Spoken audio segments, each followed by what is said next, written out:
Wait, but do you think I should start? Yes, you can start. It's 3. Oh, okay. Yeah. So welcome everyone to a reading group. Today we'll be looking at Dr. Chimakunam's um, recent essay on the system of conversational thinking, an overview. I think this essay is supposed to raise like very interesting conversations because like the issues raised in the essay are actually very fundamental. Um, they concern the very goal of philosophy and how like we should try to achieve that goal through like logic. So in order to start our meeting, I'll just try to give some of the talk about some of the issues that I found, some of the points that I found really interesting in the work, and raise some of the problems that I think are there with regards to the ideas advanced and some of its merit. So I would start with the first issue that's of concern with me, is the issue of the nature of a fundamental metaphysical claim that Chimakona makes, where he says being, knowledge, and value are possible through conversation. In order to unpack this statement, I think the first thing to be understood there is the question of what conversations are, like what he means by conversation. And the way I understand it is that conversation here is taken to as involving like a creative struggle, or as he puts it, meaning making, which I understand to be the interactions between basic units of realities leading to the emergence of more complex forms of realities. I think what he seems to be making with this fundamental metaphysical claim, as I see it, is that all of life is a process of meaning making, which would imply that, in a sense, meaning is imbued like in every facet of human of existence, that in every facet of existence, meaning is imbued there in it. And just as an aside, this seems to like contradict, to be like the antithesis to Arabia's claim about the meaninglessness of life. Because if everything is about meaning making, if everything is about creating meaning, and as it says in the work, that meaning making can't come out of like nothing, it has to come out of some kind of latent meaning that already exists, like what he calls the metaphysics of absence. Then it seems that for Chimakonam, that there's no sense in which you could really talk about, we could make like on the basic level that we could make the statement of the meaninglessness of life. So I don't know if Arabia would have something to say about that subsequently. Then going on, Chimakonam then argues that the ultimate goal of philosophy should be about meaning making and not the pursuit of truth or its discovery. For him, he claims that analytic philosophy prizes truth above everything else, while continental philosophy, that's the two big strands of philosophy in the Western tradition, gives more attention to meaning.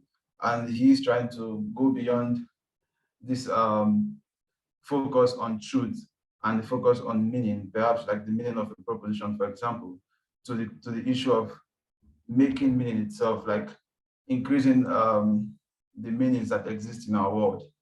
And aside from the basic claim, as I see it, that that all of life is in a sense like the activity of human life is in a sense about like meaning making. He provides like a further argument for why the goal of philosophy should be that of meaning making. And the argument is that he assessed that, and he made this argument specifically with regards to the nature of propositions, which like it's essential like phenomenon in the practice of philosophy.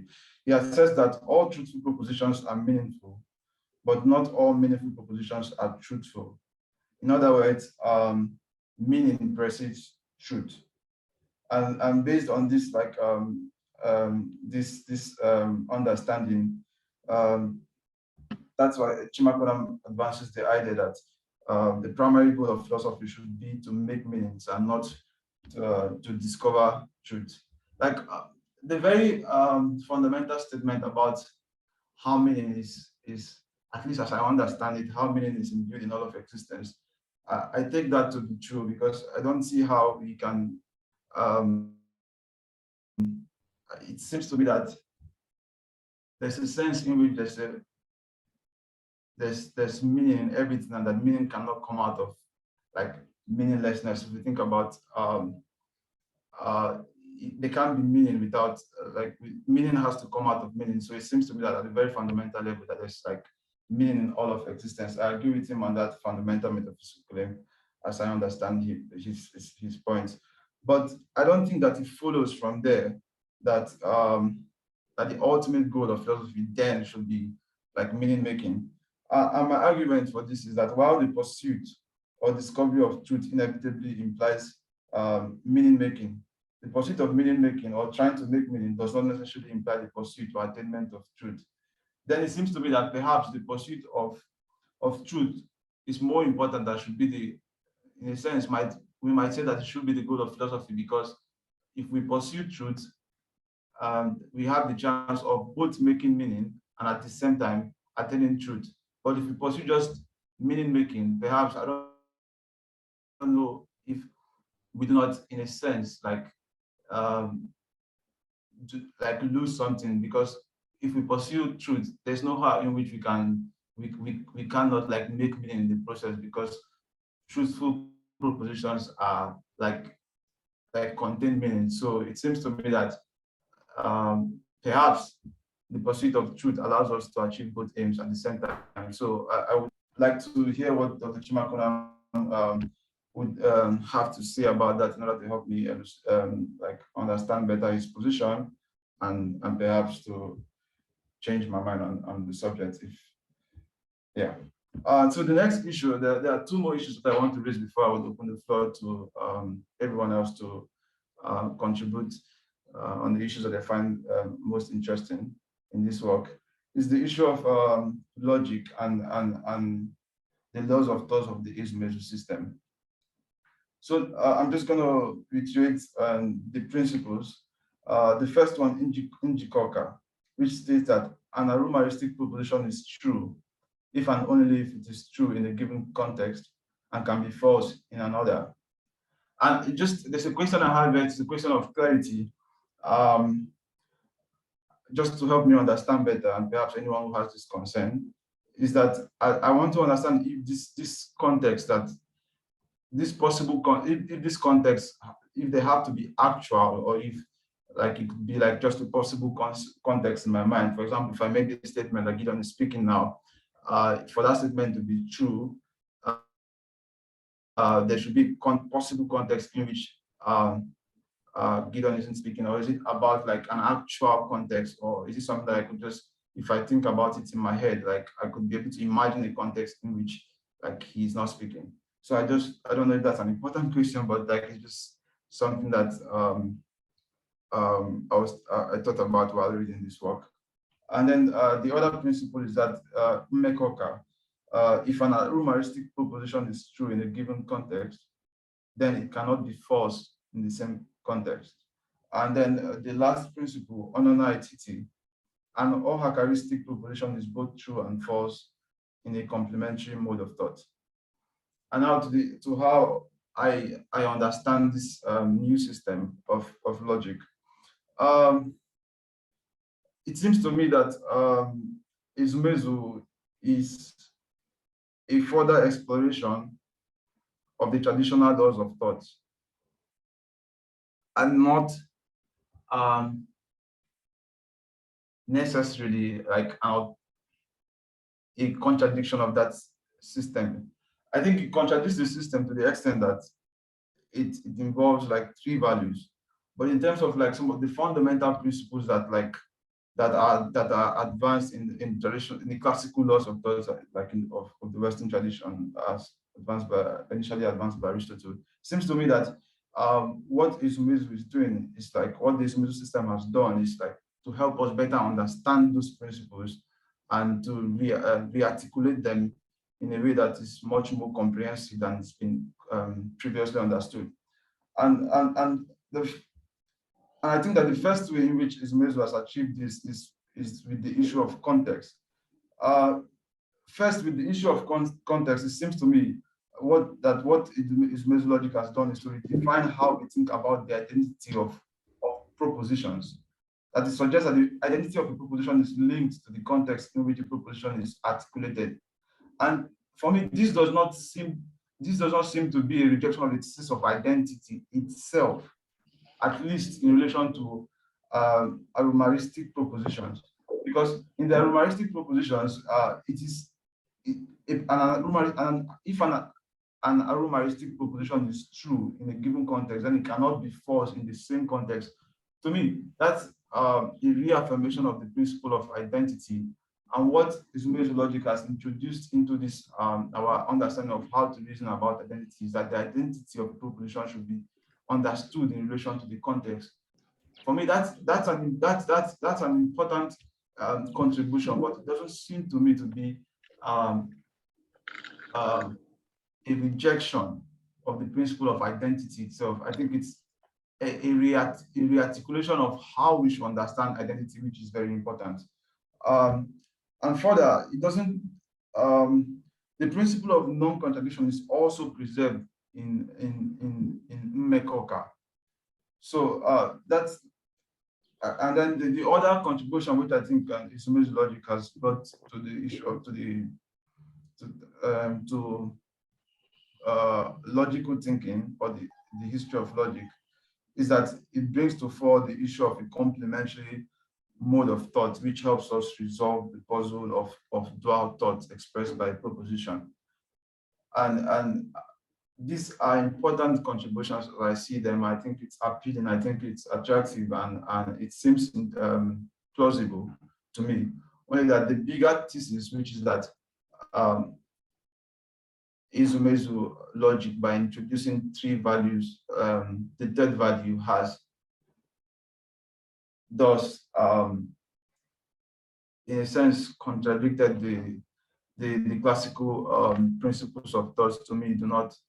It doesn't seem to hold. It seems to be like what has been achieved here is a huge step forward in our understanding of the nature of these very fundamental laws of thought through the introduction of both the idea of how to understand propositions, only the identity of propositions, then being understood in relation to the context in which they have been stated, and also the introduction of a complementary mode of thought where a proposition, because of its dual senses, can be both true and false, with regards to its different senses and the context in which it appears. And then the last issue that I want to raise is on the issue of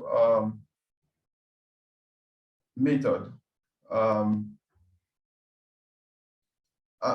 Chimakunam says here that the value of a proposition is to be determined not on the basis of the facts that says, but on the basis of the context in which the proposition is asserted. It seems to me that both the facts or claims involved in the proposition and the context are important for determining the value of the proposition. So it doesn't seem to me that you would only focus on the context and wouldn't. It seems to me that the thoughts expressed in the context or the proposition itself, the fact that it expresses, has to be considered when we are making, together with the context, when we are making value judgment of that proposition. So I don't see, I would like him to elucidate this further. I don't see how the fact that we have to pay attention to the context then relegates the factual statement, the facts that the proposition lays claim to irrelevance. And then the other issue is that there's a sense in which the idea that context upsets facts seems to me misleading, because contexts are themselves factual matters. It's possible that someone can interpret the context in which a proposition that has been made incorrectly. So the understanding the context is also a factual matter. We would also have to make propositions about what context we found ourselves in. So I would like to hear what Chimakonam has to say about that, and for anyone who would also like to respond to this issue. And then, sorry, finally, really, this is just a question to help me understand better. It's on the issue of how the communicator, in the context of conversational philosophy, how to understand the communicator. And I'm going to just read some lines from Dr. Chimakonam's work. It says the aim of a significance is to understand the speaker, writer, gesticulator, and not the words. To understand the speaker, writer, or gesticulator, you need to understand their worldview and mind view. By worldview, we mean the way the world appears to the Nwansa, and by mind view, we mean the way Nwansa goes on to restructure what appears to them. And this seems like an appealing, like the proper way to go, because you have to understand how the world appears to a speaker, and the way they arrange the speaker has rearranged that appearance for you to really understand what they are communicating. But the question that I have is, how do you know someone else's mind view? Because if they're speaking and just producing their thoughts that they've already rearranged, how do I figure out their mind view in terms of when I'm trying to understand them better? That's the question I would love Dr. Chimakonam to help address subsequently in this reading group. And with that, I rest my case and invite the house to talk about the things that they found and the points that they found interesting in this very fundamental overview of the system of conversational thinking. Thank you. I'll just wait to see if there's any hand up and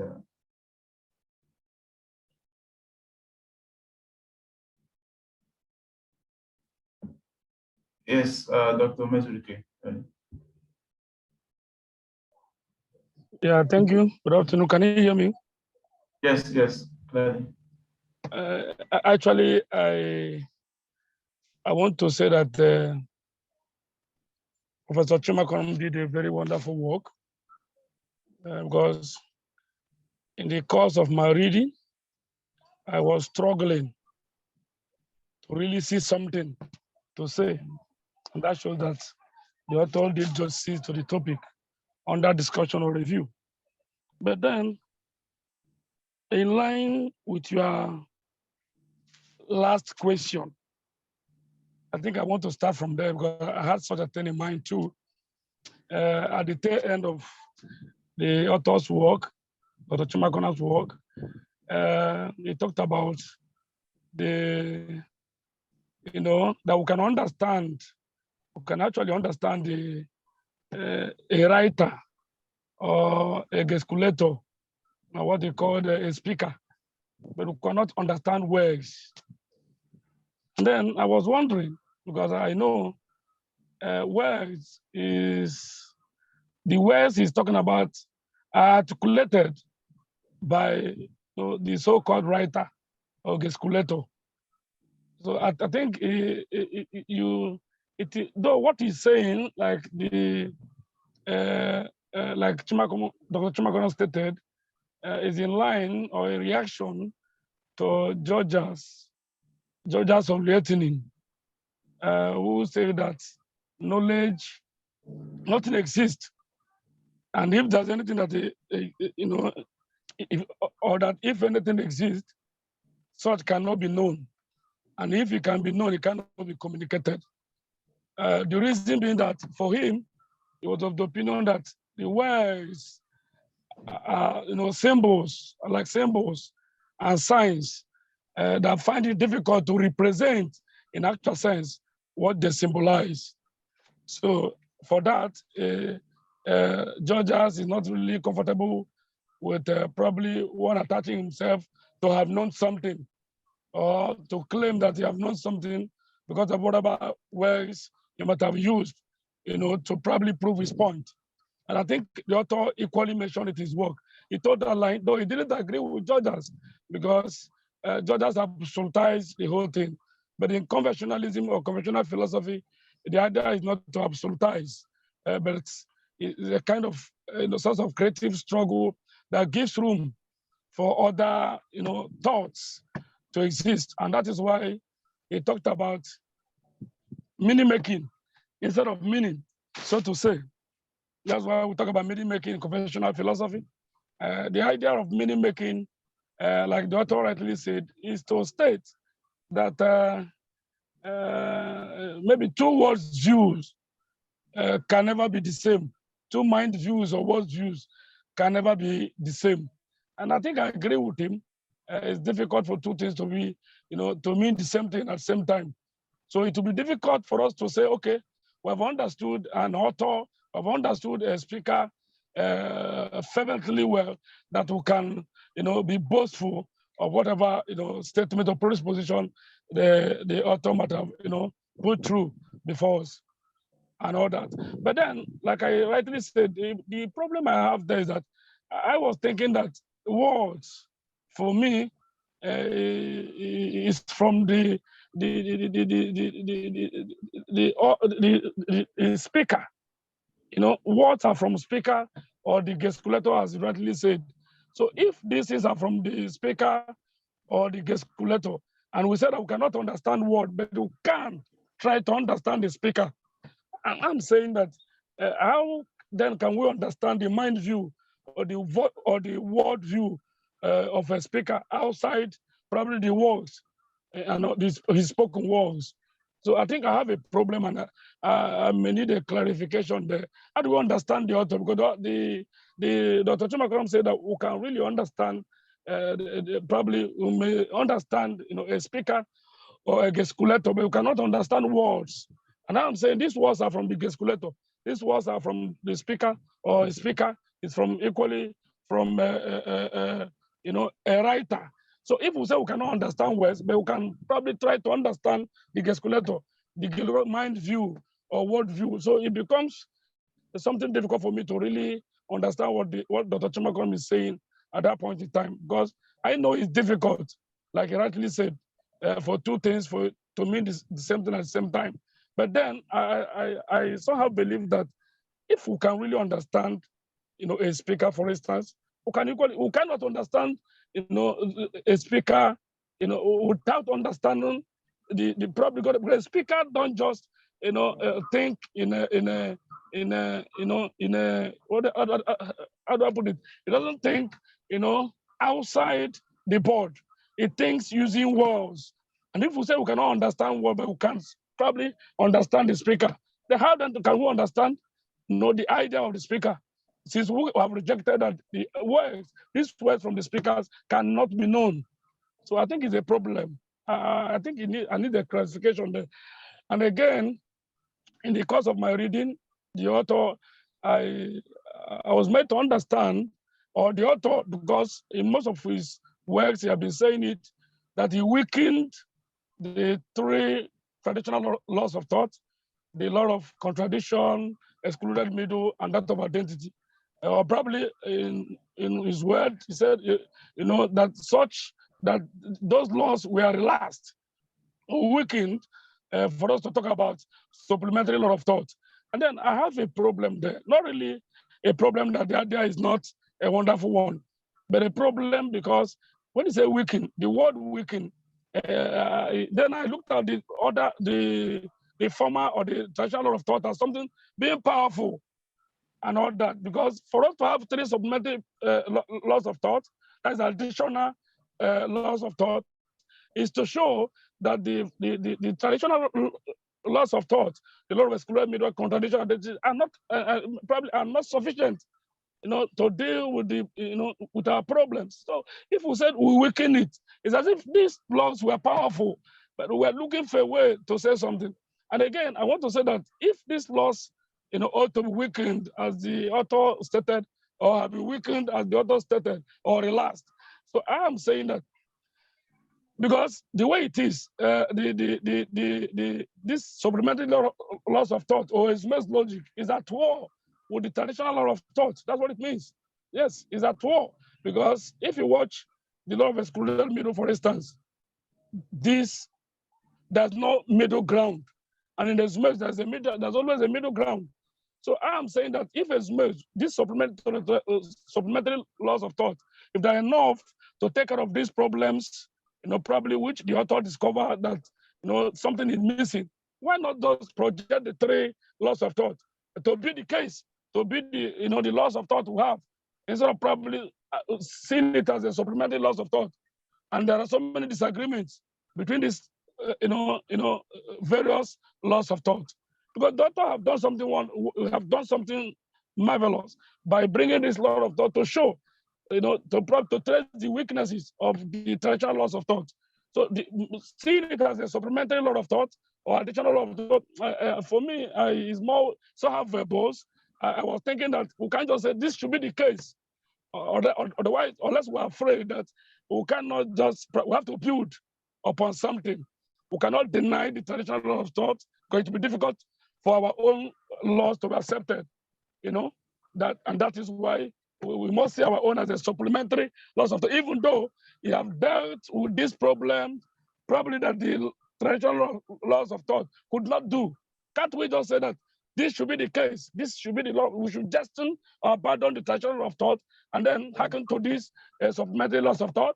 Can't we think in that direction? Must we say it's a supplementary law of thought? But when you look at it critically, discover that most of what we have in the traditional laws of thought are already backed in the supplementary law of thought, and something better than it have been said in the supplementary laws of thought. Can't we just continue with the supplementary law of thought to discourage and say this should be the case and not the other way around?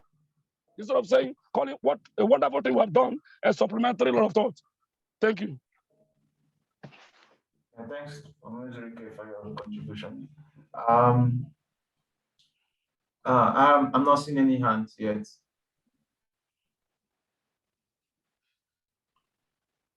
Yes, Isaiah. After Isaiah, then it will be Ben. Okay. Yeah. Thank you, and good afternoon. Sorry, I cannot share my video because where I am is not convenient. Well, of course, I've read this particular work prior to this invitation for us to go through it, and what I find, I have more interesting things to share than even questions to raise, because I recall I went through my old reading, and the part I find interesting after the introduction is meaning making, the way of conversation. Reading it, what it does to me in the first place is I kept underlining many places, but I'll just highlight one, which I find interesting on page 7. It says that thus philosophers fight the borders, not only because it keeps the margins out, but also because it imprisons the insider. It's for me, I see that as a thesis on its own, because we what I've always heard and known is, talking about the borders, the margins. But here is a work talking about something that is even borderless in the first place. So, and the reason why we should not talk about borders, and it's because it imprisons the insider, and it also keeps the margins out. I find that very, very interesting. So just 2 points I want to raise, because I with permission, I won't stay for the whole process today. 2 questions I want to raise. One is still on page 8. Now, there is a number 14 footnote number 14. It talked about knowledgeless. Now, I go to the footnote itself, and he said, this is a typical metaphysics of absence. Knowledge is created from knowledgeless. Knowledgeless is not ignorance. It is the absence of knowledge. I I'm trying to, I was actually thinking I understand. I'm thinking I understand it, but I'm not too clear about that because, you know, if since knowledgeless is not ignorance, what then is ignorance? That is one of the questions I grapple with on footnote number 14. If knowledgeless is not ignorance, then what is ignorance? So that I want the author to address that for me. Then the second one I highlighted is on page 9. And it says, you know, second paragraph, that the colonial difference is the wall of difference that prevents the insider from catching a glimpse of the true state of reason outside the wall. Now, I'm saying, should it be colonial difference or colonial indifference? I was asking myself that question, colonial difference or colonial indifference. I don't know what Professor Chimakonam thinks about it. I'm thinking that it should be the colonial indifference that should be the wall of ignorance that prevents the insider from catching a glimpse, you know, of the real state of things that is, you know, outside the borders. So yeah, these are the two things, you know, I want to raise in the world. Thank you. Thanks, Isaiah, for your contributions and questions. Now we would have Ben speak, but I just want to let Chimakonam to prepare himself to respond after Ben, so he can address some of the issues as they come up before other speakers contribute. Yeah, Ben.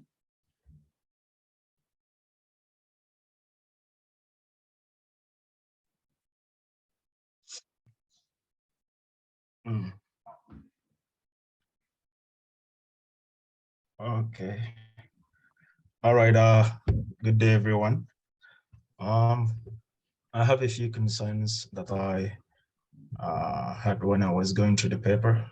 So the first one is on page 7 about the idea of a creative struggle. So there is a line that says that creative struggle is a relational process of meaning formation. So I've read literally almost everything on conversational philosophy that's out there, and the idea of creative struggle I had before now was that I have knowledge of something as one side, and one you has knowledge of something too. So when we come to engage in a creative struggle, the whole idea is to refine the kind of knowledge that we already have. I have a knowledge about a certain context, about a certain phenomena out there, and one Jew also has the same knowledge. So the idea is that there is some sort of disagreement between myself and then one side. So when we come to engage in a creative struggle, is that there is something we disagree with, and then that forces us to engage in this creative struggle to refine our ideas until we reach some sort of agreement about what is actually right or wrong, with the end goal being not synthesis like in the Hegelian dialectics, but then after this refinement, we've gotten to a certain level of knowledge, and then we can then take our new positions based on that intellectual refinement.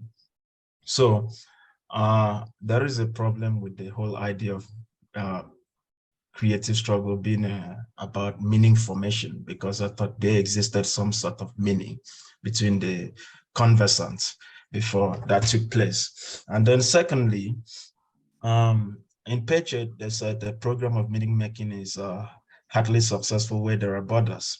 So the whole goal of debothering philosophy and discourse and generally in the whole meaning making process is problematic for me. So personally, I think that it is contradictory to the principles of creative struggle, and suggestive of a synthesis if we talk about the whole debothering the whole idea of the creative struggle and meaning. If there are no borders, then the Binoke point becomes defeated at the end of the day if we debother the whole discourse. So where do I take my stance as Mansa? Where does the Manju also take their stand?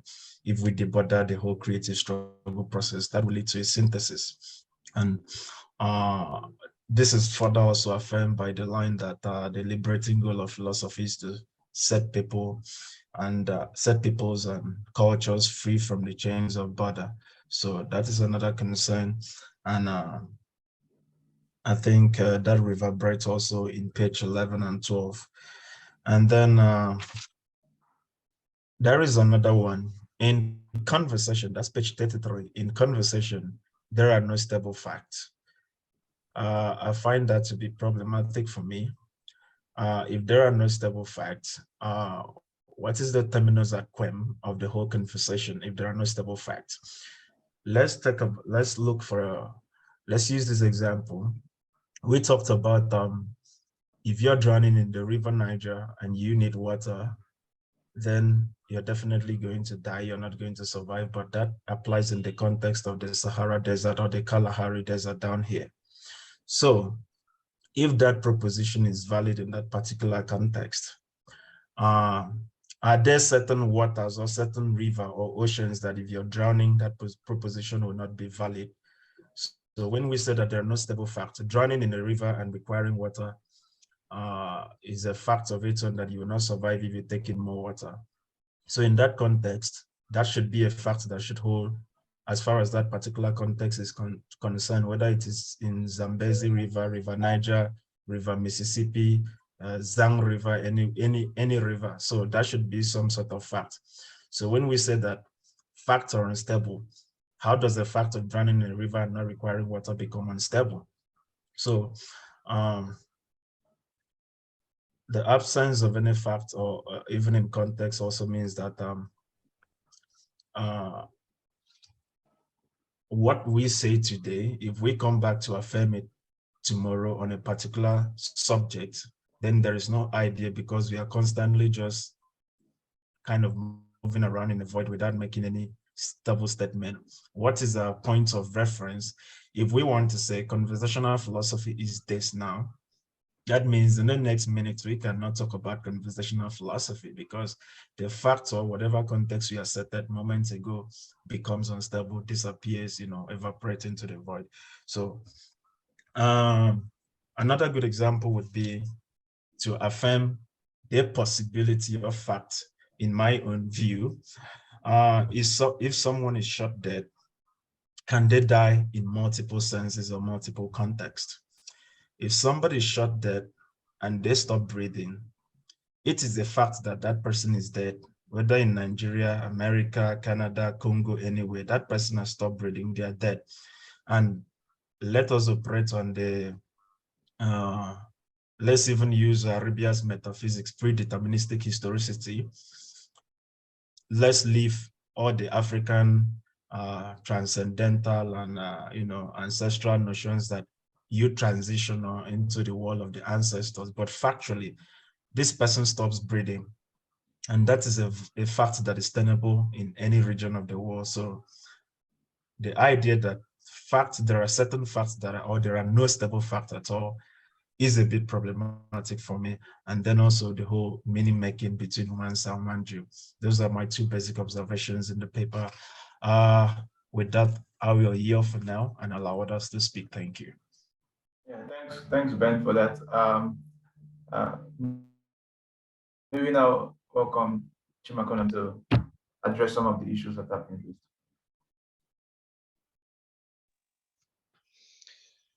Thank you very much, Gideon.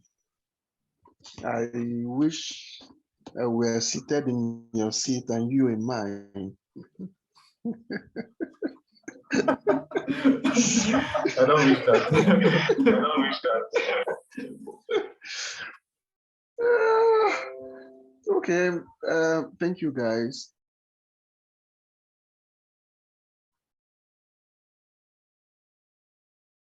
Trying to understand me, really. I thought that I could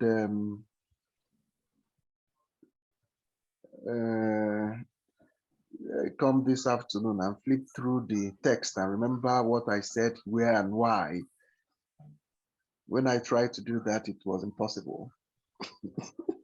So please do not be angry with me if I'm unable to give satisfactory responses to your questions. To be honest with you, when some of you were unveiling your problems, they were also my problems. Wow.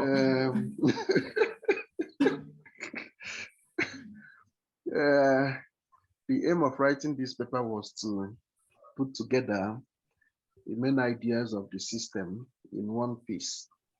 But I have seen that I probably failed again. If myself who wrote it will no longer remember most of all these things, and coming back, I am struggling to understand me, how much more someone else. So, but I will try, and perhaps through the process of creative struggle, to see if we could jointly make meaning out of this whole thing. It appears so complicated to me now. The first question I tried to jot down from Gideon. Well, Gideon was saying that why should conversational thinking prioritize meaning making? Okay, why not the pursuit of truth? Since according to the dictum that all truthful propositions are meaningful, but not all meaningful propositions are truthful. If we set out to pursue truth, we gain both. So why restrict ourselves to one? My response is that conversational thinking is not interested in pursuing meaning, nor in pursuing truth. You could say that a statement or an object is meaningful, truthful, okay, but meaning making itself is a process. It's not an item, it's not an object, it's not a statement, it's not a word, it's a process. And it's a relational process that involves the intervention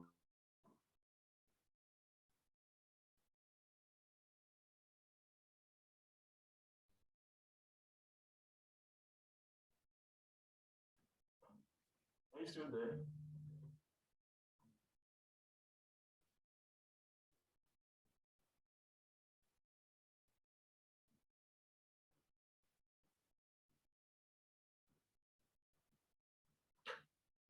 Can someone help me just confirm if the problem is from my end or? Okay. No, I think my network failed me, but I am back now. Okay.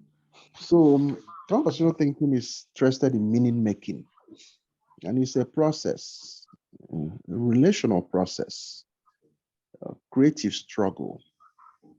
And the idea here is that there is so much to be gained and understood if we have proper grasp of the processes involved in meaning making. And meaning making is something that goes on everywhere, every day in people's lives, whether you're a philosopher or non-philosopher. The moment you are engaged with an attempt to understand, appreciate the world around you, or to appreciate the message or communication or whatever from someone else, you are involved in meaning making. And there is an internal aspect of it, and there is an external aspect of it.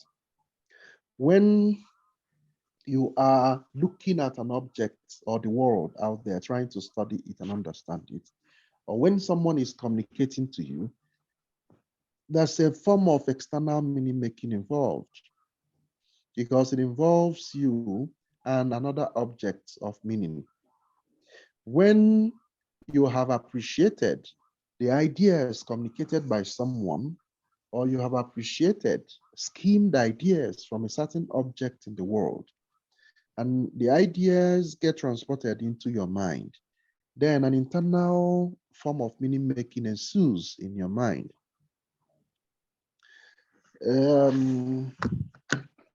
So let me leave it there and not preempt perhaps the responses I'll give to other questions below. Then Gideon asked about the supplementary laws that, yeah, according to Gideon, they amounted to addition of new ideas, for example, principle of identity, but that they, for example, they do not amount to a rejection of identity. Yes, they do not amount to rejection of identity. I made it clear from the beginning that Ezumezu logic does not reject the three traditional laws of thought. It weakens them, it relaxes them in order to formulate three other laws, called supplementary. Supplementary because it still believes that some of the assertions in the three traditional laws are potent. Okay, just too restrictive, just too absolutistic. So in weakening them and formulating three additional laws, there is a carryover of some of the prescriptions of the traditional laws into the three supplementary laws that form Ezumezu. And why we do this is because there are, due to the absolutistic nature of the traditional laws, there are different forms of inferences that it does not cover. Aristotle himself identified future contingent propositions or inferences as an example of such that the traditional laws cannot map, okay, by virtue of their strictness or strict absolute rendition. For example, if you say that 13 Igbo masquerades will dance in front of Union Building in Pretoria tomorrow at 5 p.m., okay, there's no way of knowing in bivalent logic, two-value logic, underlined by three traditional laws, that that statement is true. Today, you can't know that. We have to wait till tomorrow at 5 p.m. to determine the value of that proposition. So that's an example of a future contingent proposition that cannot be mapped using those traditional laws. But those are not the only ones. Okay, the relational propositions, the contextual propositions, and the complementary inferences, these three categories, and even developments in theory of quanta, two-value logic has demonstrated its inability to map them because it is too strict. So in order to enlarge the expressive power of logic, the idea of three-value logic came into the literature. And Ezumezu is a variant of it aimed at increasing the expressive power of three-value logic. So the next question there is the idea of context of certain facts. Okay, Gideon says he does not agree with that because even context themselves, and this again connects with some of the ideas that Ben offered, context themselves are factual. Yes, context obsess facts. Not that context make facts impossible, or that context destroy facts or make that idea meaningless. That's not what that expression means. It means that what is factual only within a context. That's another way of putting that expression, context obsess facts. What is factual only within a specific context. When you move it from that context to another context, it may no longer be factual. It might no longer be that type of fact it was in the other context. And this again answers the question that Ben raises about stability of facts. By stability of facts, I do not mean that the idea of fact is unstable. We can't have facts. That's not what that passage means. By stability of facts, By instability of facts, I mean that if a particular proposition is factual in one context, it does not remain so in every possible context. It does not. The moment it crosses over into a new context, it might tip over and become something else. Okay? Think of someone who is standing on a hill, let's say 500 meters away, and watching a canopy, okay? A green canopy and a tarpaulin, and someone who is standing 10 feet away from that green canopy or tarpaulin. And the person who is standing on a hill 500 yards away might think that they are looking at a tree. The person who is 10 feet away would see the object for what it was, a green tarpaulin. Okay? Now, we are talking of the same object of reference from two different points of references, yielding two different facts. Okay? When the person standing on a hill who is convinced of the stability of the fact of the tree down the hill moves from that context to the context of 10 feet away from the tarpaulin, that fact changes again. It's unstable. It is, but this should be seen from a positive light. Context of certain fact and instability of ideas that are used to highlight the importance of contexts in the system of conversational thinking. Now, then there's a question, how to know other people's mind view in the process of understanding, assuming someone and another are communicating. And the question here is that one will not be able to precisely map the meaning that another has in their minds. As I am speaking now, as Wansa, and you are there listening to me as Wanju, you get my words. Conversational thinking says that we cannot communicate word meaning. Okay, what we communicate, we can possibly communicate our ideas. Words, language, symbols, these things carry and convey ideas, not meaning. Why is that? If I can communicate with language and you appreciate that, does that not mean that you have communicated meaning and you appreciated that? The answer is no. Why is that? Because what you, having undergone a process of internal creative struggle and decoded the ideas that you have perceived from my words, the meaning that you have made in your mind is not exactly as it is in my mind, the person that communicated those ideas.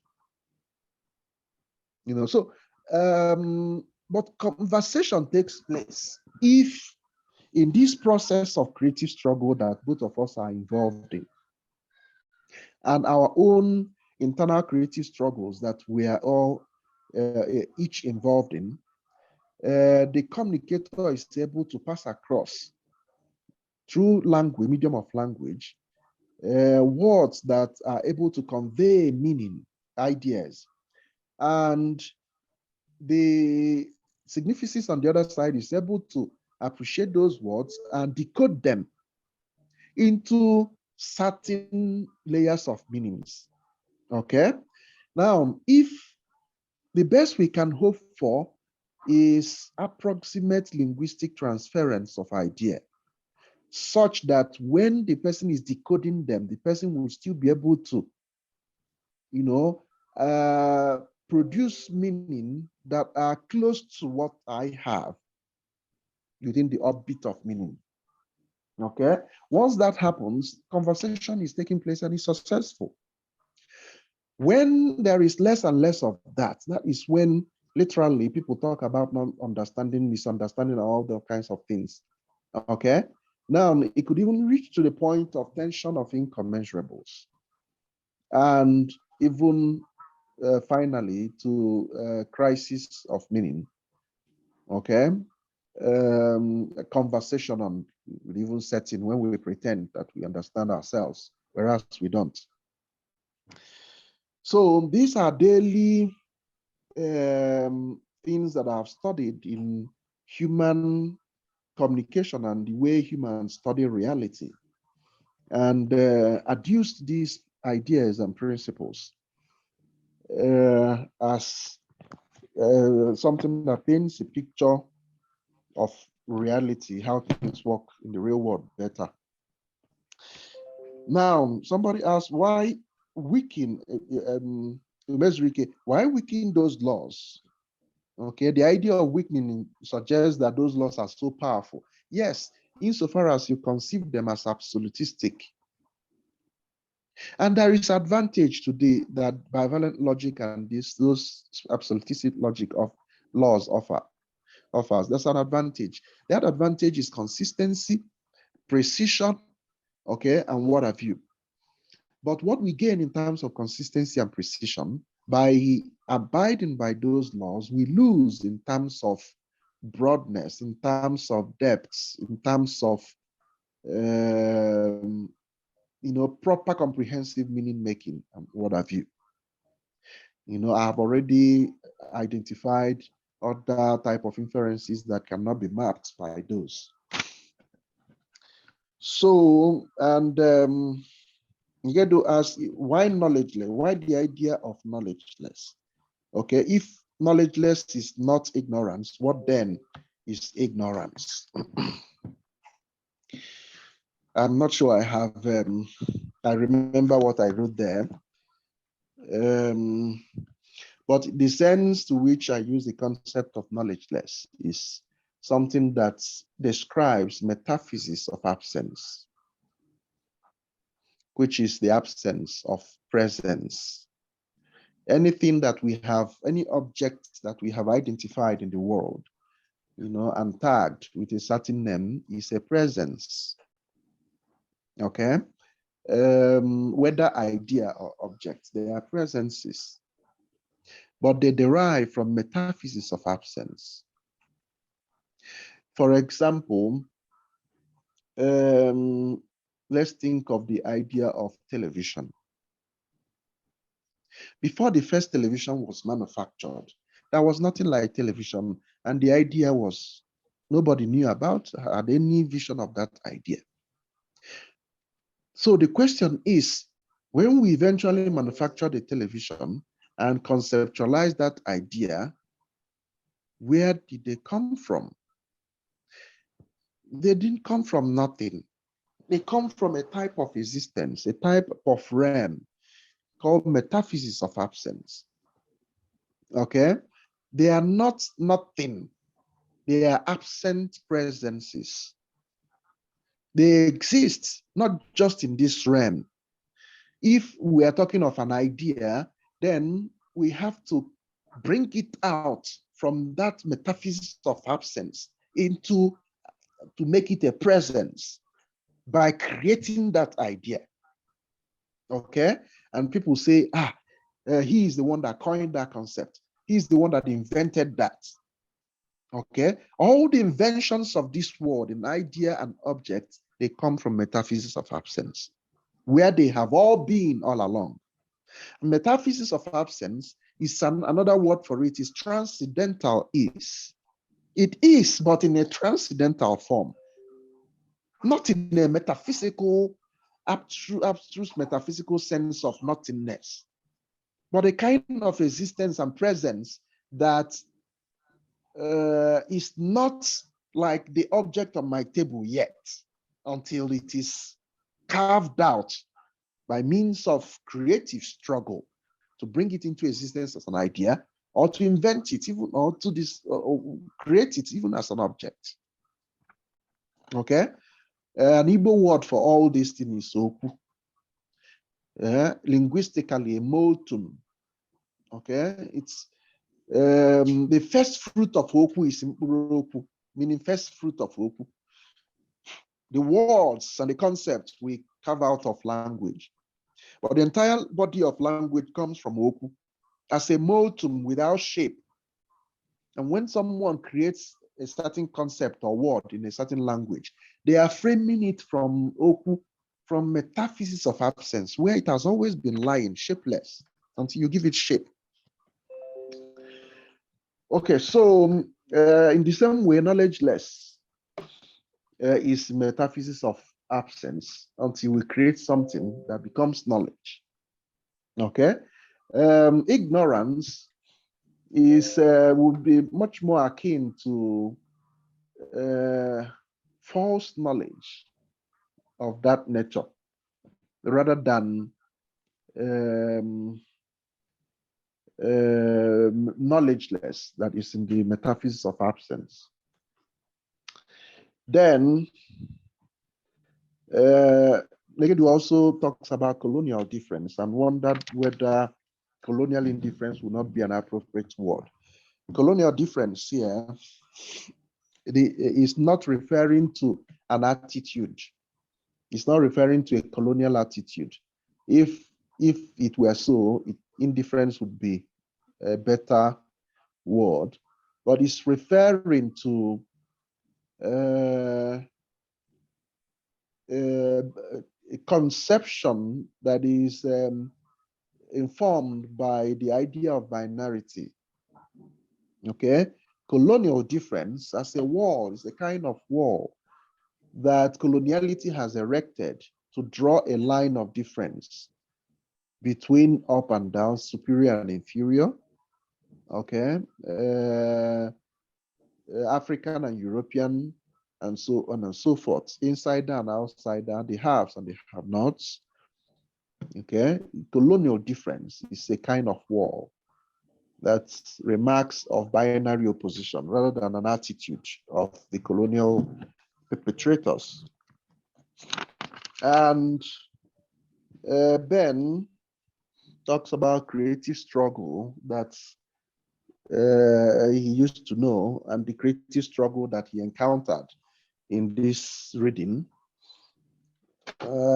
wondering that the one he encountered in this reading torpedoes the one that he used to know as a kind of encounter between Wanju and Wansa, who engages critically and creatively to fine-tune.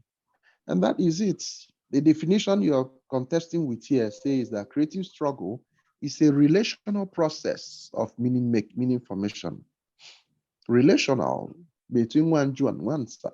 Process, that's creative struggle, that criticality for meaning making, to fine-tune, okay, to understand better, for every individual involved to have their create their own meaning out of epistemic resources available to them, whether they are studying nature or whether two people are in exchange. It's still the same thing. Then the idea of philosophy unbordered idea there, Ben suggests that this probably defeats the goal of creative struggle that requires Wansa and Wanju to pit themselves again. Without the border, then Wansa and Wanju would be eliminated. However, in that passage, that idea of unbordered is used to describe the station of philosophers as professionals, okay, in order to be able to study reality. They shouldn't start off by taking sides, okay? They should be aloof of all preconditions and predeterminations and presuppositions. So that idea is actually describing the station of a philosopher, not the equation of conversational thinking. And then the last question that Ben raised was that of stable facts, which I have explained earlier. is evoked to actually underline the importance of context in the scheme of creative struggle. Thank you. Back to you, Gideon. Thanks for these responses. I think there's probably a lot that a lot of more conversations that we could have about this, but I'm just going to abuse my privilege, just say something now. My position, um, which is the issue of I think further research on Izume's logic would probably have to be about like a unified theory of like how Izume's logic and the classical laws of thoughts how they actually like do not contradict themselves, because there's that sense that keeps that somewhere there that just feels like maybe there's a sense in which there's a contradiction between unanitity and the law of excluded middle, and then but at the same time there's a sense in which it's still existing. I don't know, it's probably just a feeling, but it seems like something that would need to be addressed. I don't know if for others who haven't spoken yet, contributions that they would like to make and responses to, some of the issues that might have already come up. Okay, so while we're waiting for other people to articulate their thoughts, let me respond to this idea that you just raised. Admittedly, it has taken me years to formulate those laws, reformulate and reformulate and reformulate and adjust to the state that it is currently. As a matter of fact, in my recent writing with Amara, publication with Amara, we have again adjusted Mekoka because Njikok, I mean to say, because in his the structure in this paper we are reading today, it is easy for people not to get the direction, clear direction. The adjustment is still the same thing, but it makes it a lot clearer. In that paper, let me read out the adjustment in Chikoka. Okay. It says that an aromaristic proposition is true if and only if it is true in relation to its opposite that is false. So for this, if a new function has a functor called the relation functor had to be invented there to make it that clear. If you look at the formulation of that in the paper that we are reading today, if I can get there,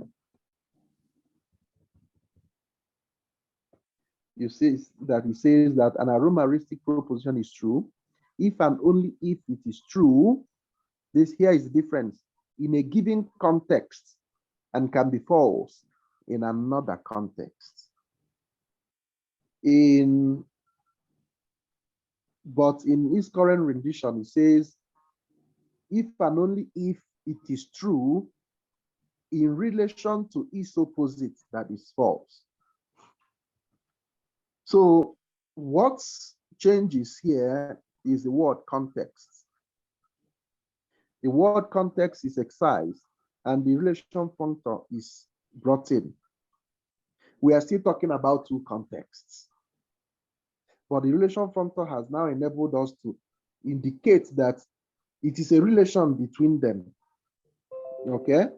If it is true, if and only if it is true in relation to its opposite that is false, which means the truth of one context, okay, almost necessitates the falsehood of the other context, its opposite. And the relation functor enables us to clear that up. So,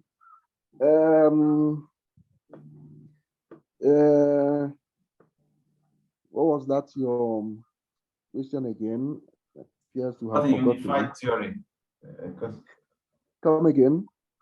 it's about a sort of a unified theory between the one that links clearly how like these new supplementary laws of thought do not contradict the the classical laws of thought that have been weakened.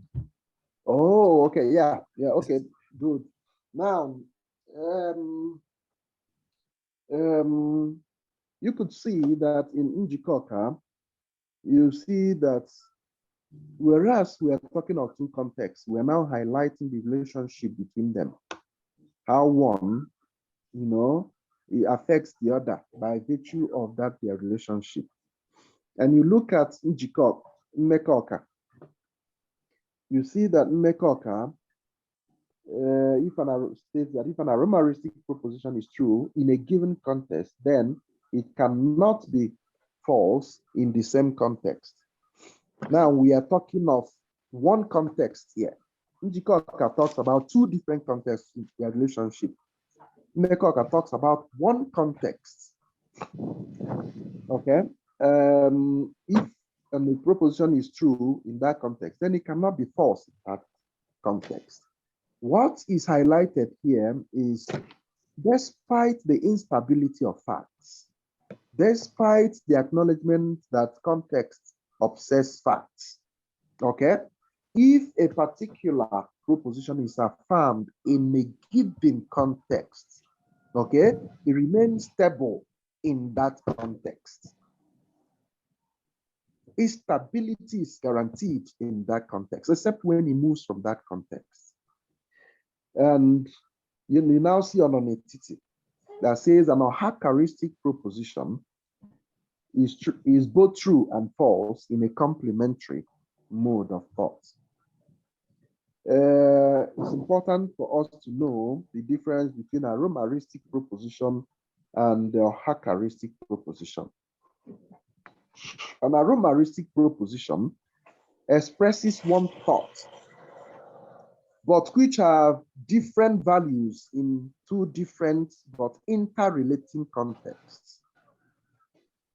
It expresses one thought, but could have different values, in two but interrelating contexts.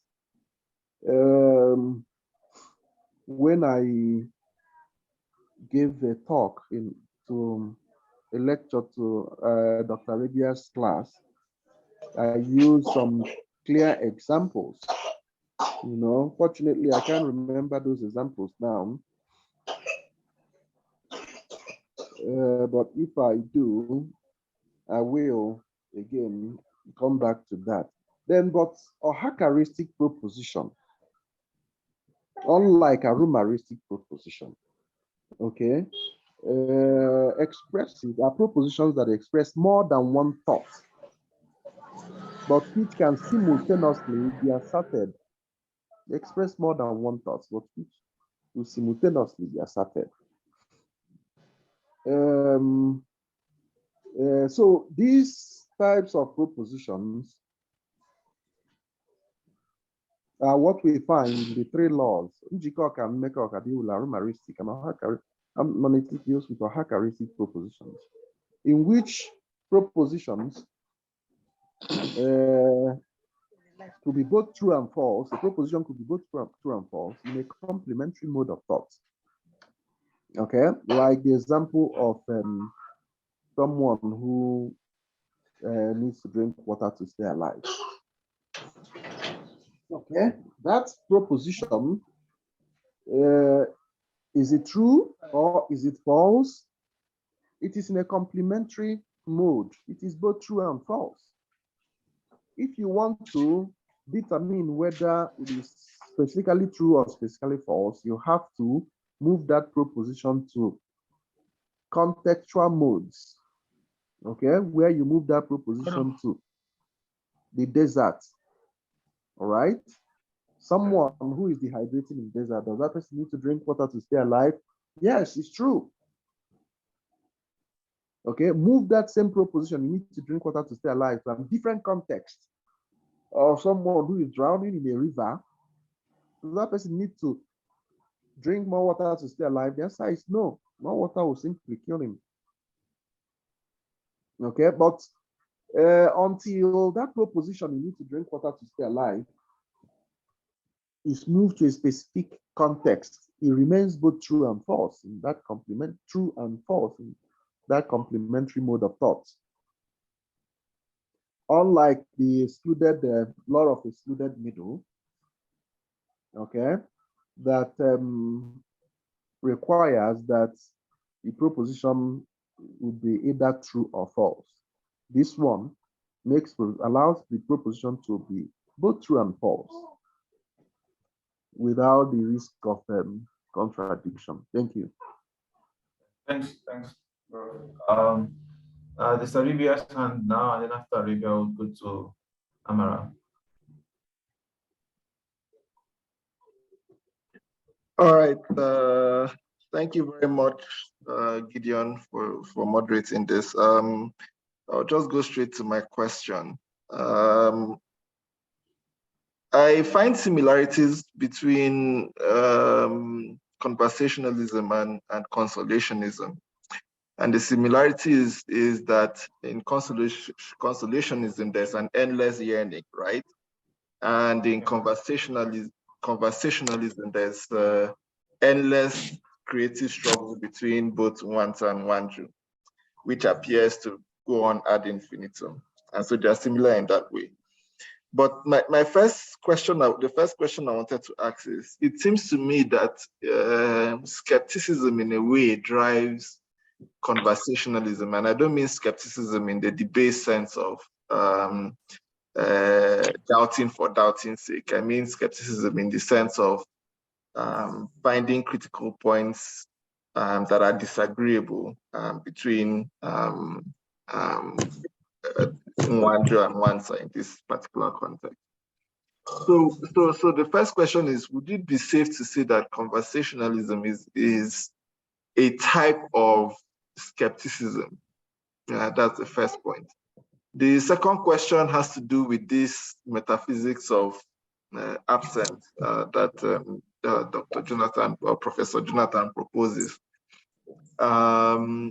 Initially, I had some difficulty understanding it, but with his explanation, I now understand what he means, but I now have questions. This absence that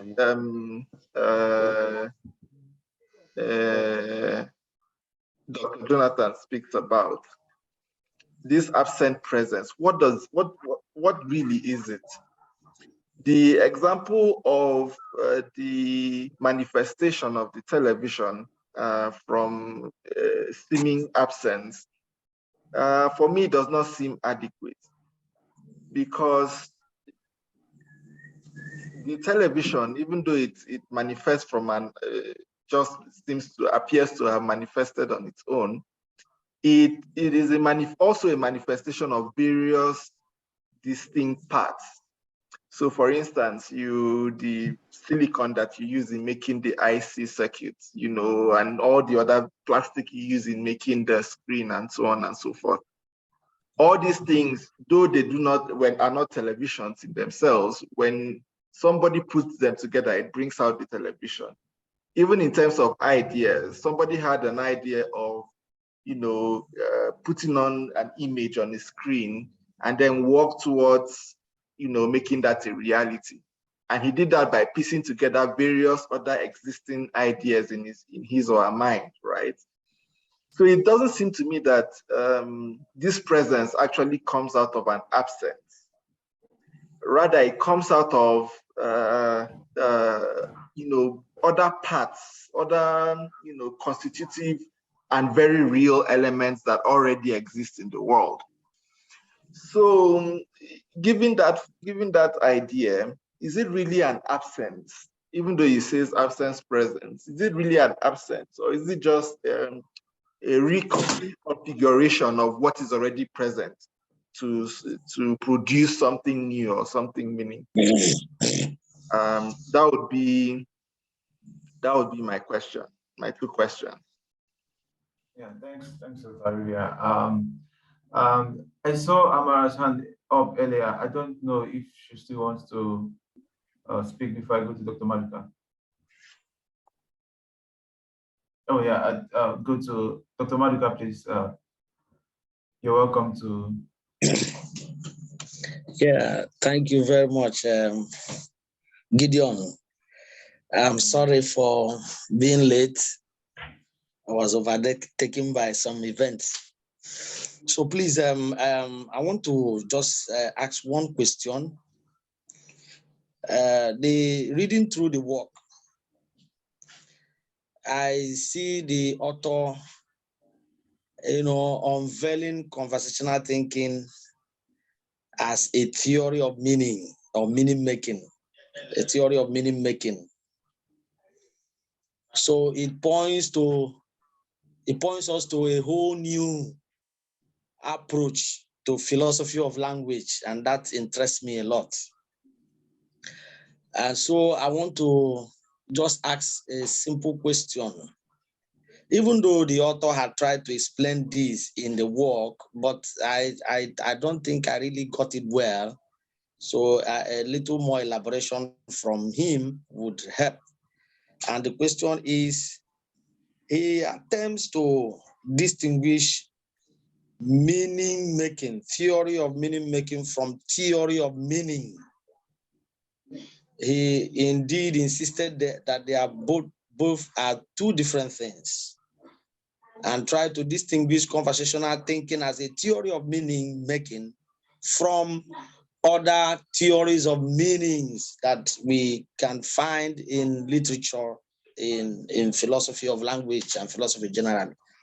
So I want to really ask for a little more elaboration. What is the difference between theory of meaning and theory of meaning making? Thank you very much. Yeah, thank you, Dr. Manuka. I'm just gonna take Amara and Evaristus now, and then we'll go back to Professor Jonathan. Okay. Thank you very much, the moderator, and thank you to all the contributors. My question is this: in the work, the author wrote that in conversational philosophy, misunderstanding is not possible in meaning making. So my question is, if misunderstanding is not possible in meaning making, how can we account for the variations in meaning? Now, my second question is this: I will want to also go back to what others have asked. Why can't we do away with the three classical laws of Aristotle? Because using these laws, employing these laws, enforces the absoluteness underlying those laws. And if we say that we want to weaken these laws, then it becomes very problematic, because in as much as these absolute laws exist and we use them, it means that we're also reinforcing its absolute nature. Thank you. Thank you, sir. Thank you, Amara. Thank you, Amara, for the same line of thought. Yes.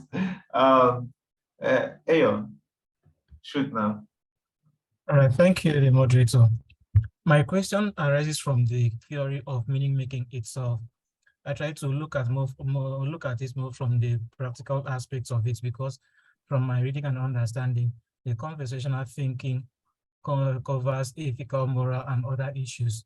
Now, coming from the moral perspective, in the process of meaning making, there are some things that the relational theory might judge not to be morally perfect, or that could lead to moral perfection. So the context of the conversational thinking allows someone to embark on those processes that could aid meaning-making formation, in as much as it is not against the community, but rather it upsets some of the facts of which the community holds that would not be justified. Would the context justify it in that process? Thanks. Versus, are you? Yeah, thanks for your question. Are you done? Sorry, Evaristus, I missed your question. Could you repeat it, please? Sorry. Yes, and my question comes from the aspect of meaning-making formation, that I seems to look at it from the practical aspect of it, precisely the moral implications of meaning-making process. Now, in the theory of meaning-making, an agent is not operating in a vacuum, but within a context. And now there are some things of which could aid the meaning-making process, but the community might judge it not to be proper. That could lead to, coming from the perspective of a relational theory, it is not morally, it will not lead to moral perfection, but it can also aid the meaning-making process, since it is not only about the linguistic and the logical aspects of it. So will the context which upsets facts justify the such actions that may not lead to moral perfection, but can aid meaning-making process?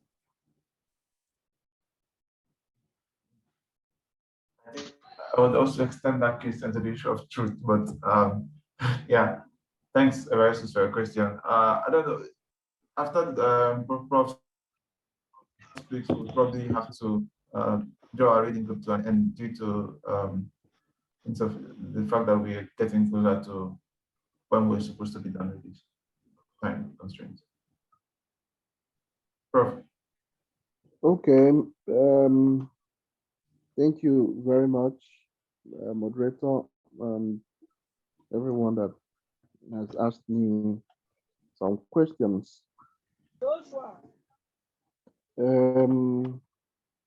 Yes, Arabia says that the TV example I used when I talked about metaphysics of absence and how things come into existence as through conversation does not seem to hold so much if we consider the fact that various components and materials come into the making of the television. And we can say that those things were not existing before they were used to make a fabricated television. Now, the process of conversation that brings things into existence from metaphysics of absence, could be one involving ideas. It could also be one involving objects. All right. Now, a TV could have plastic and metal panels, the ICs, all kinds of things that are screwed together, the glass, the frame, to become a TV.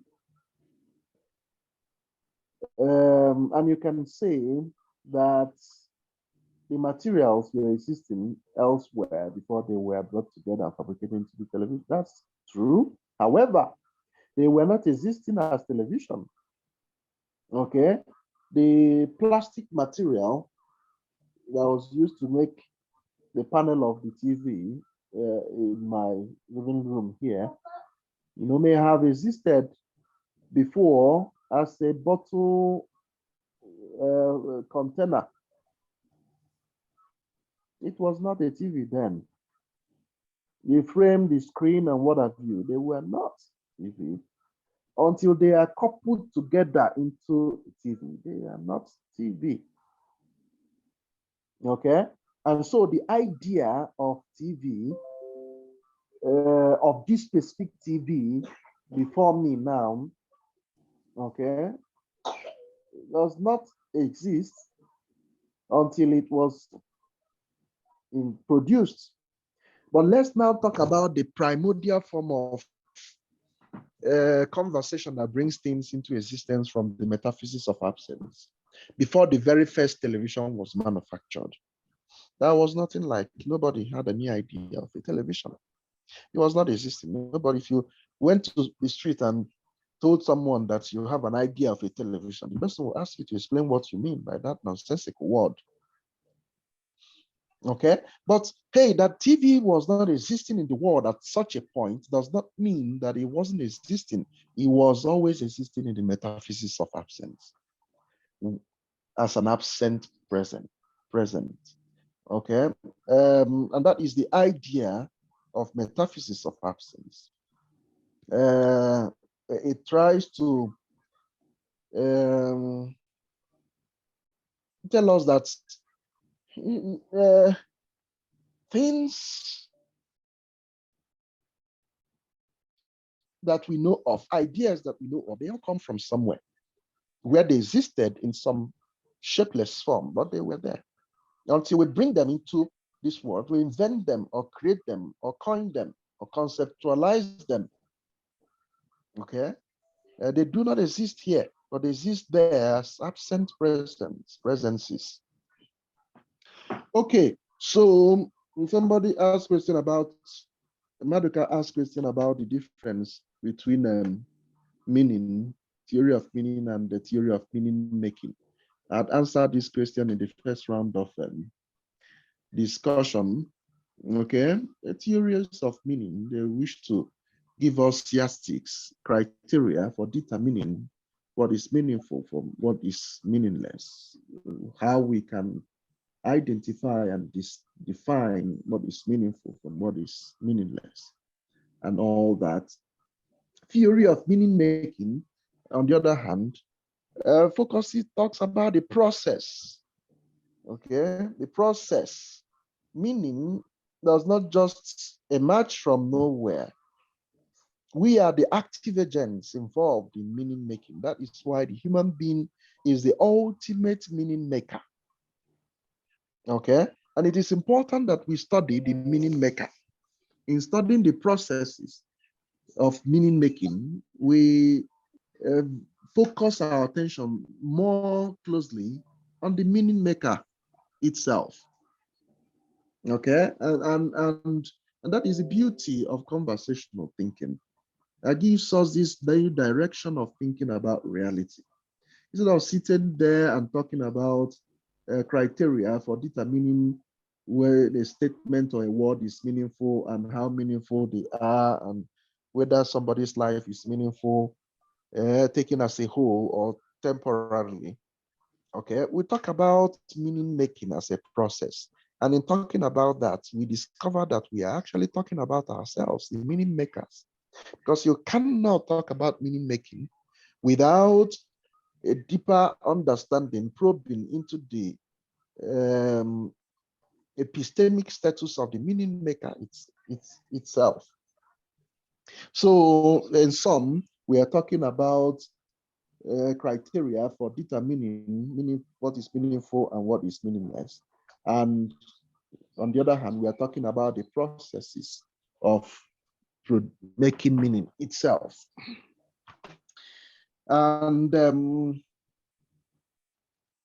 Mara asked me a tough question about misunderstanding. I wish I had time to read that passage to remember what I had said there.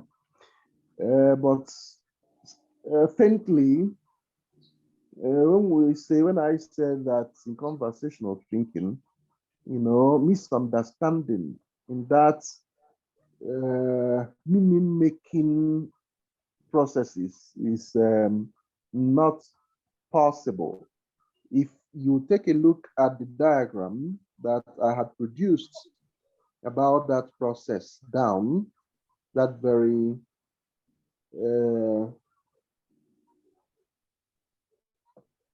take a look at that diagram. Okay, there is a scale of mutuality of meaning. I believe I was referring to this when I used that. I'm not sure anymore, but I think that's what I mean. In that scale of mutuality of meaning, you have the first core that is called the aromaristic core. And then you have the second core within it called the ohacharistic core. Okay? Now, meaning making occurs within that ohacharistic core. And in it, you have the maximum range of meaning and the minimum range of meaning. Any meaning making endeavors that occurs within this range, we cannot have any kind of misunderstanding there.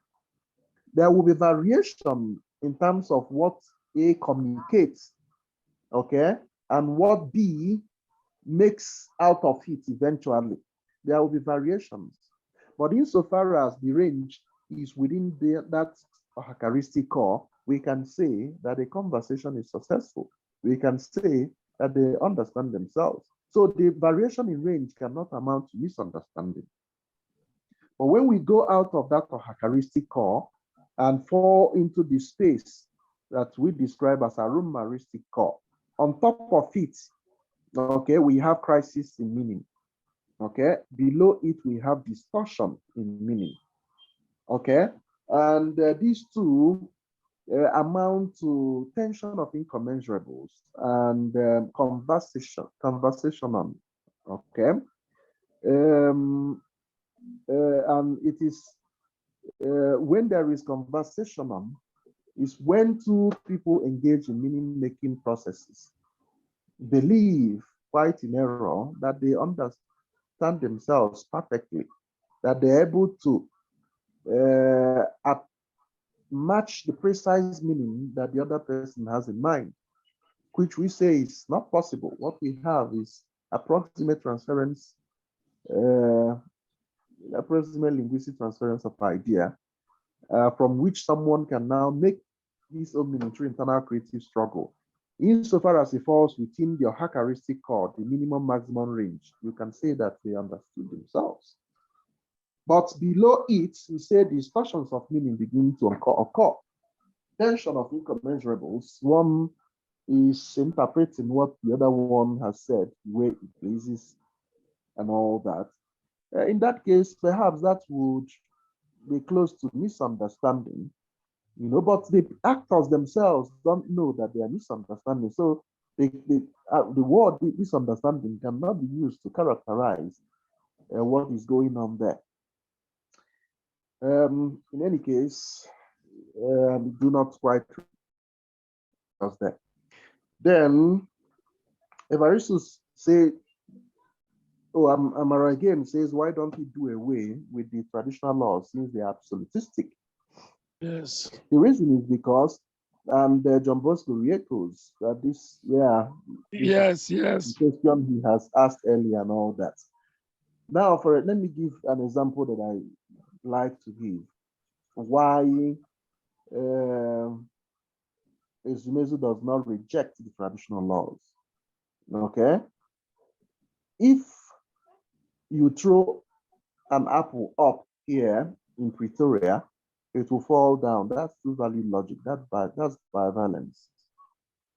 If you repeat that experiment in Washington, D.C., in Lagos, in Tokyo, Japan, you obtain the same result. Okay?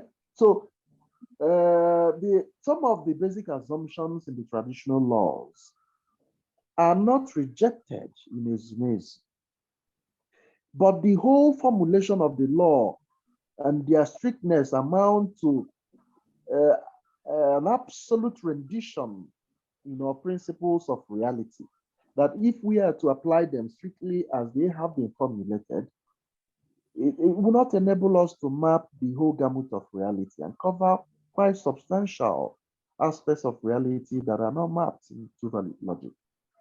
So there's a need to weaken and relax those laws and formulate 3 supplementary laws. In other words, that is why Ezumezu says that it is a trivalent logic, okay, that in which bivalence was transitions into trivalence. That's bivalence there. 1 and 1, so that's bivalence. That's 2 value. But then on it enables 1 and 1 to be in the same boat. Okay. Concepts of complementarism now replaces determinism. Trivalence replaces bivalence, and all that. So two-value logic laws they map reality not adequately. And so we cannot throw the baby alongside the bathwater away. And then Evaristus asked a very pertinent question about the moral implication of the idea of context that happens to be a core feature in conversational thinking, the moral implication. If a proposition, a factual proposition is factual and the fact of it is stable only within a specific context where it is asserted, and that changes when we move to another context, what implication does this have for our moral propositions? Do we, for example, say that murder is evil. Okay? And then we are compelled to reduce it to context. Okay? If we do that, does that mean that there will be context where murder will not be evil and will be good? That harbors the potentiality through our entire gamut of moral principles into crisis. Well, specifically and clearly, that is what conversational thinking is saying. Okay? What do you call a situation where a state, a government, executes citizens that have been found guilty of treason? All right? If someone goes to the house of his enemy and goes with a noose, ties a noose and hangs his enemy, by the ceiling fan, and the government ties a noose and hangs those condemned of treason, is it not the same hanging? Is it not the same death? Why is one approved and the other one not morally approved? Context. Context. So there is no absolute moral position. What we have is a complementary position, a complementary mode, where if instead of saying killing is bad, okay, we say that killing is both good and bad.